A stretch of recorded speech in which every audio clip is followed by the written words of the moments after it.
17 number question बोला यदि 3 गुने 3 कोटि का एक वर्ग अवयव है। क्या है? 3 गुने 3 कोटि का एक वर्ग अवयव है। 3 गुने 3 कोटि का वर्ग अवयव तो सिंपल सा बात है कि 3 गुने 3 कोटि होगा तो वह वर्ग अवयव ही होगा। 2 गुने 2 कोटि होगा तो वह भी क्या होगा? वर्ग अवयव। ये वर्ग अवयव है। उसमें भी बोला है सवाल, आपका बोला है कि एडज्वाइंट ए मोड में क्या पूछा है कि एडज्वाइंट ए का मान क्या होगा। हम आपको बता दें कि एक आपको मानना पड़ेगा एक मैट्रिक्स अवयव डिटरमिनेंट्स है। आपको डिटरमिनेंट ऐसा मानना पड़ेगा जिसको हम सॉल्यूशन करें। क्या सॉल्यूशन करें? एडज्वाइंट निकाले। क्या निकाले? मान लो सपोज ए बराबर कुछ मान लिए A B C B E F G H के ऐसे डिजिट में मान ले और उसको क्या करें हम? उसको क्या करें जी? इसका हम क्या निकाले? एडज्वाइंट निकाले। क्या निकाले जी? एडज्वाइंट। एडज्वाइंट कैसे निकलता है? वो और खंड के सहारे निकलता है ना।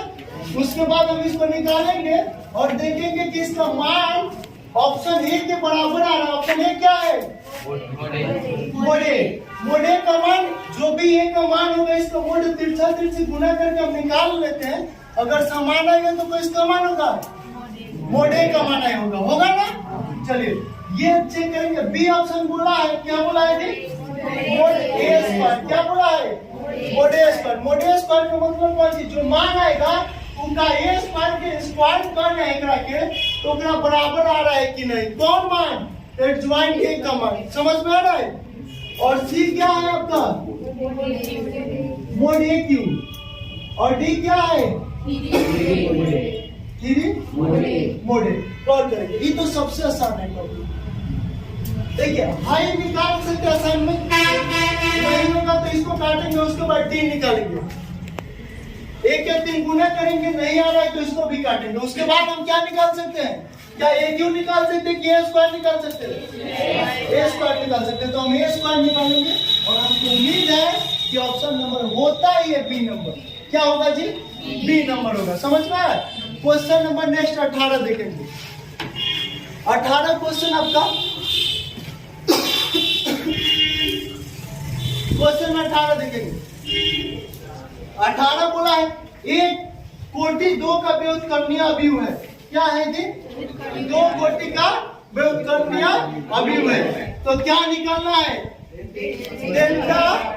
Delta A inverse. क्या निकालना है जी? डेल्टा ए इनवर्स बराबर है। कौन सी है बाबू? बराबर है। ऑप्शन ए बोलेंगे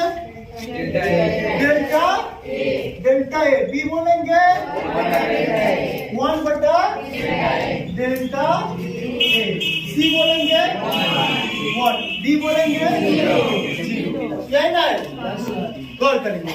अब बताएंगे यहाँ पे डेल्टा ए है। अभी तुमको कब बार बताए? कितना बार बताए? जब ए का पावर ऊपर में -1 होता है तो नीचे आता है तो कौन सी में आता है? प्लस में आता है। हम इसको घातांक करने के नियम से ए के पावर -1 है तो 1 बटा ए हम लिख सकते हैं। समझ में आया? हम क्या लिख सकते हैं? 1 बटा ए। तो बताओ डेल्टा ए के पावर -1 है, इनवर्स है, तो ये बराबर है किसके बराबर होगा? क्या डेल्टा ए के कभी बराबर होगा? नहीं होगा, तो ये गलत होगा। क्या यह 1 के बराबर होगा? नहीं होगा, तो ये भी गलत। क्या यह डी के बराबर होगा? नहीं। सीधी सी सिंपल सा पॉइंट है, किसके बराबर होगा?